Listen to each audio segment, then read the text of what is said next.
મારું તપતું ધર્મ અભિમાનની પોખો નાયા માટે ગામડું રે મારું ગામડું, રૂડું મારું ગામડું, લાખો માએ. અરે મોટા ભાઈ મારે કોલેજ જવું છે એટલે હું નીકળું. શું તમારે કામ પતી ગયું? ના બસ થોડુંક બાકી, હજી વાર લાગશે.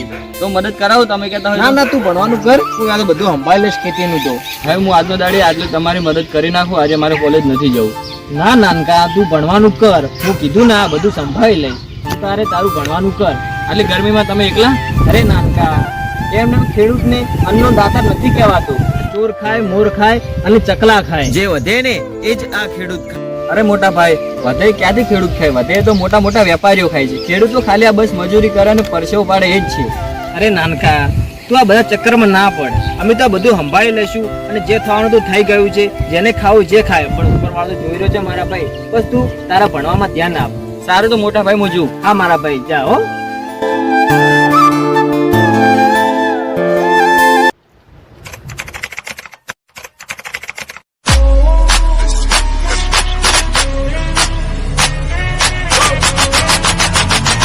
મોટા ભાઈ, શું વિચારમાં છો?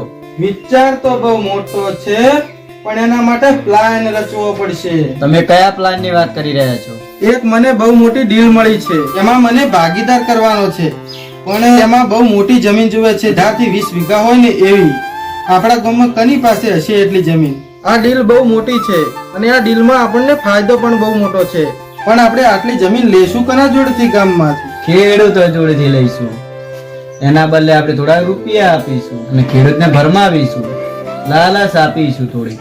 પણ આટલી જમીન કોને જોડે છે? 18 થી 20 વીઘા જમીન જોઈએ છે એના માટે.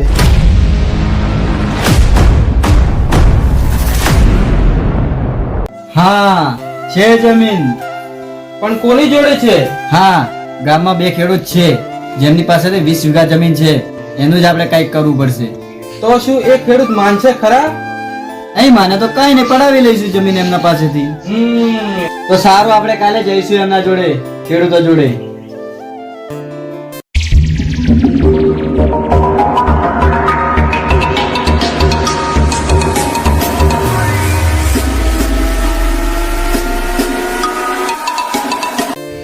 અરે સરપંચ સાહેબ, આમ અચાનક મારી વાડીએ?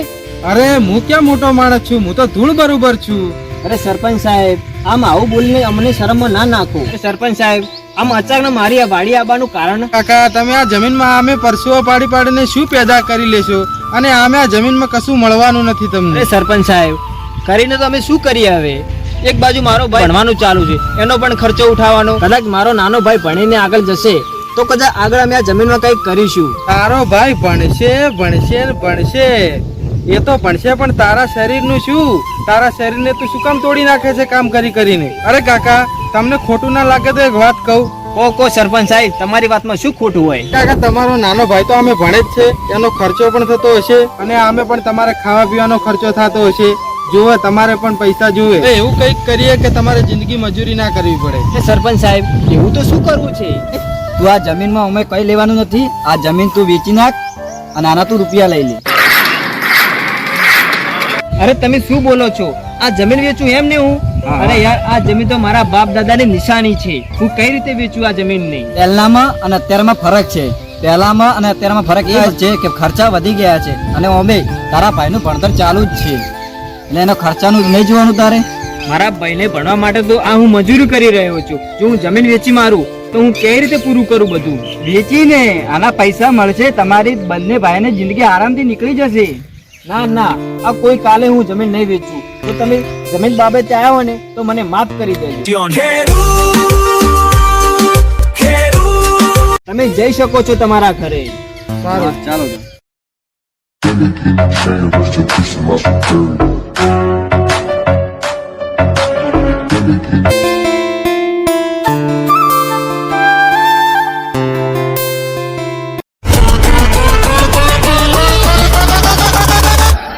યાર, કઈ ઉઠતું નથી, શું કરું? ઉઠતું નથી કઈ.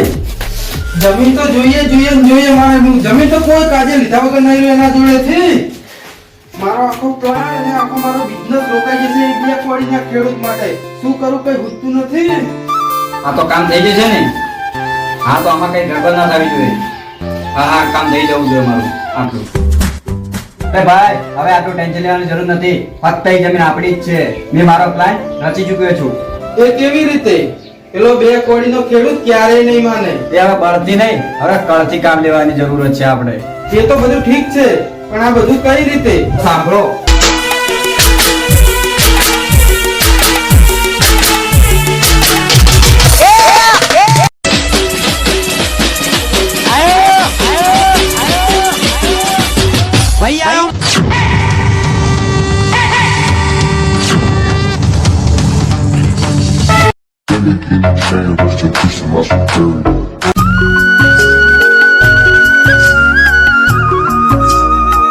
આવો સાહેબ. કોક સાહેબ લાગો છો તમે? સાહેબ જ છું. સાહેબ તો બેહો ઘડીક વાર બેહો. હા સાહેબ બોલો, શું કામે આવ્યા હતા? સરકારી યોજના માટે આવ્યો છું અને દરેક ખેડૂતના ઘરે જઉં છું અને તમારા ઘરે પણ આવ્યો છું. તો સાહેબ કઈ યોજના ચાલુ છે? સરકારી યોજના છે, એમાં તમને ખાતર, બિયારણ વગેરે સુવિધાઓ મળશે. એના માટે તમારે એક ફોર્મ ભરવું પડશે. એના માટે ફોર્મ ભરવું પડશે એમ ને સાહેબ? હા સાહેબ. હા સાહેબ તો ફોર્મ ભરી દો. પણ આ ફોર્મ ભરવા માટે તમારી મંજૂરી તો છે ને? હા મંજૂરી છે. સરકારી યોજના છે એટલે ફાયદો માટે તો મંજૂર જ છે. એ ફોર્મ તેમાં તમારી સહી કરવાની રહેશે. તો સાહેબ મને સહી તો નહીં આવડતી, હું અભણ છું. તો હું તમને એક સહી શીખવાડું છું. તમારે એક અક્ષરની સહી કરવી પડશે. હા જેવી રીતે ચાલશે ને? હા ચાલશે. હા તો કરી દઉં છું. ઓકે. હું ત્યારે નીકળું, મારે ઘણા બધા ખેડૂતોની હજી વિગત બાકી છે. હા સાહેબ કશો વાંધો નહીં હો. ઓકે.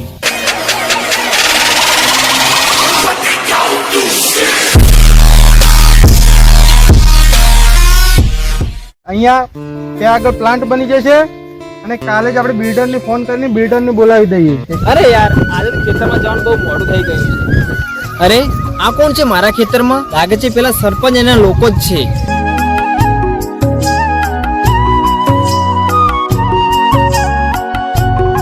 અરે ઓ સરપંચ સાહેબ, તમને યાર કાલે ચોખ્ખી ના પાડી હતી મારા ખેતરમાં ના આવતા, તો આજે ફરી કેમ આવ્યા તમે? અમે તો ભલે આવ્યા પણ તું શા માટે અહીંયા આવે હું છે? તો મારું ખેતર છે પાણી વાળવા માટે આવ્યો છું. પાણી હવે વાવજે તારા ઘરમાં. એનો મતલબ શું? આ જમીન તો હવે અમારી છે. કોઈ કાલે ના થાય. આ કાગળિયો જોઈ લે, તે જ સહી કરી છે. અરે સરપંચ સાહેબ તમે કઈ રીતે કહો છો? અને શેના કાગળિયા છે? તારા જમીન ના ના હોઈ શકે સરપંચ સાહેબ. તે જ સહી કરી છે. તે અમને વેકી મારી છે તારી જમીન.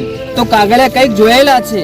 આ તો કોઈક મારા ઘરે પેલો અધિકારી આવ્યો તો એ જ કાગળિયા છે. એ અધિકારના કાગળિયા અને મારી સાઈન કરી ગયો તો એ દિવસ. પણ તમારી જોડે કઈ રીતે અને શેના હતા એ કાગળિયા? કોઈ અધિકારી નતો, એ મારો મોકલેલો માણસ હતો. તારા જોડે છેતરીને સહી કરાવવા આવ્યો હતો. અમે અમારો જ માણસ મૂકેલો હતો. એ કોઈ સરકારી અધિકારી નતો. એમને અમે જ મોકલ્યો હતો. અને તારી જમીન તો હવે અમારી થઈ ગઈ. તારો અહીંયા કોઈ જ અધિકાર નથી. હવે અહીંયાથી તમે નીકળી. તું ચાલે જા અહીંયાથી. આ જમીન તો કોઈ કાલે કોઈ બીજાની નહીં થવા જો. આ જમીન મારા બાપ દાદાની છે. હું જમીન ક્યારે વેચવા નહીં દઉં. ખેડૂત સીધી રીતે નહીં માને. અરે ઘી સીધી આંગળીથી ના નીકળે તો ઓગળી વાંકી કરવી પડે. અને આને મારો જોઈ શું રહ્યા છો?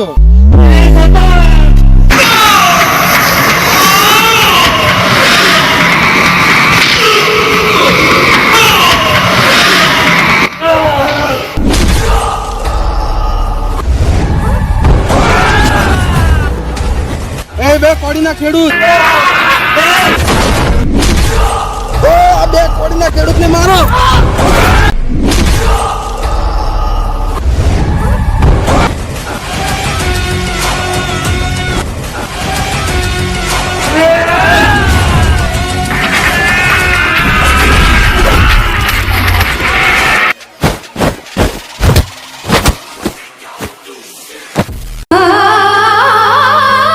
ચલો હવે આ તો પતી ગયો છે. આનો ખેલ ખતમ થઈ ગયો છે. ખતમ. હવે જમીન આપડી.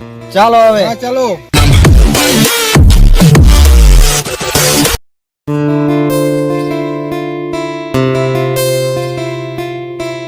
અરે યાર હું કોલેજ થી આવી ગયો અને મોટા ભાઈ હજી ખેતરમાંથી આવ્યા નહીં. લાગે છે એમને બહુ કામ હશે. લાવ ખેતર ઓટો મારી આવું.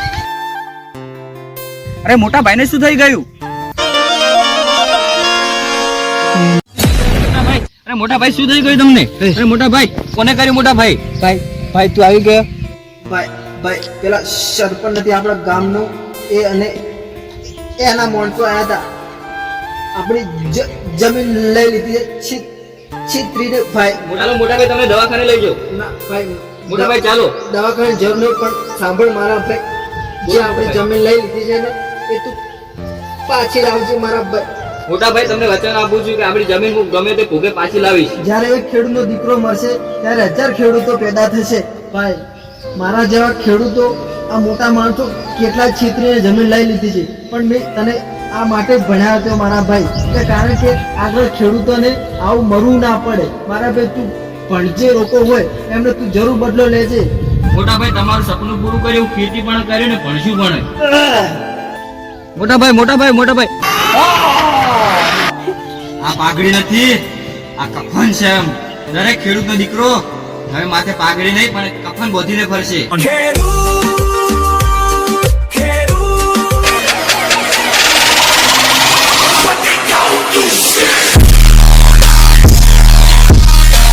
જમીન તો હવે આપણી થઈ ગઈ છે. એ જમીન ઉપર બસ આપણી કંપની ઊભી કરવાની છે. જલ્દી કામ શરૂ કરવાનું છે આપણી કંપની. હા જમીન તો આપણી થઈ ગઈ છે પણ હજુ સુધી મને એક ડાઉટ છે. કયો? પેલા ખેડૂતનો નાના ભાઈનો ને?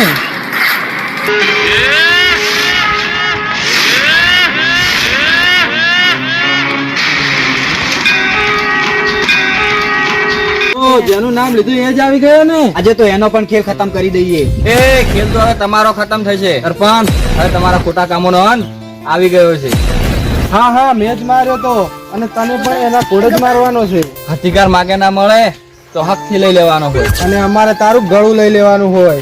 આ ખાલી કપડું જ નથી પણ તમારા મતનું કફન છે. અને ખેડૂતનો દીકરો હવે માથે પાઘડી નહીં પણ કફન બોધીને પણ ફરે છે. હા તારા ભાઈને પણ આજ કફન થી માર્યો તો અને તને પણ આજ કફન થી મારવાનો છે. હવે કોણ મરે છે એ તો તમે જોઈ જ લેજો. એ આને પણ એના ભાઈ જોડે પકડી દો.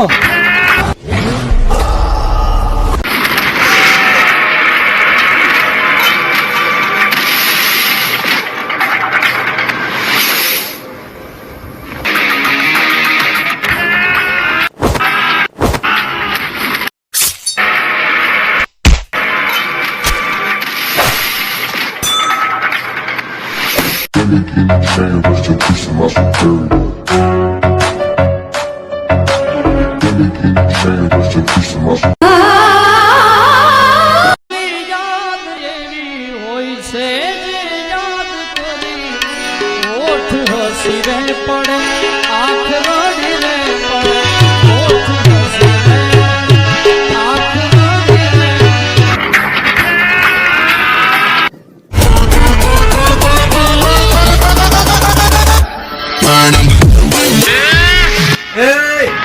ત્યાં જ મારો તમારો બાપ જીવતો છે.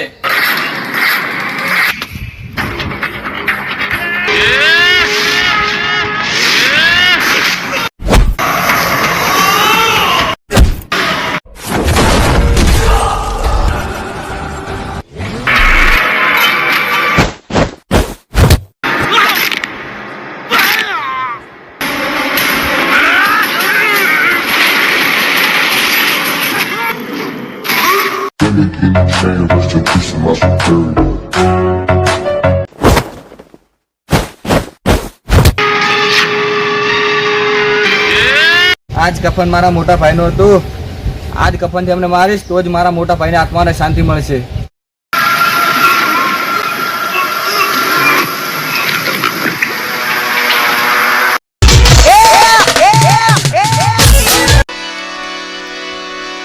અજબ આ જગત છે. બે પુતલી ઠેલી અને એક પડીકું જવાનોમાં તમે આવા લોકોને નેતા બનાવી રહ્યા છો કે એ પોતાના ઘરની તિજોરી ભરે છે. આ વિડીયો તો ફક્ત ખાલી મનોરંજન માટે હતો. બાકી આ વિડીયો ખેડૂતોને ઘણું બધું સમજાઈને જાય છે. હવે ખેડૂતોને જાગવાનો સમય છે, ઊંઘવાનો સમય નથી. આ ખેડૂત જિંદાબાદ.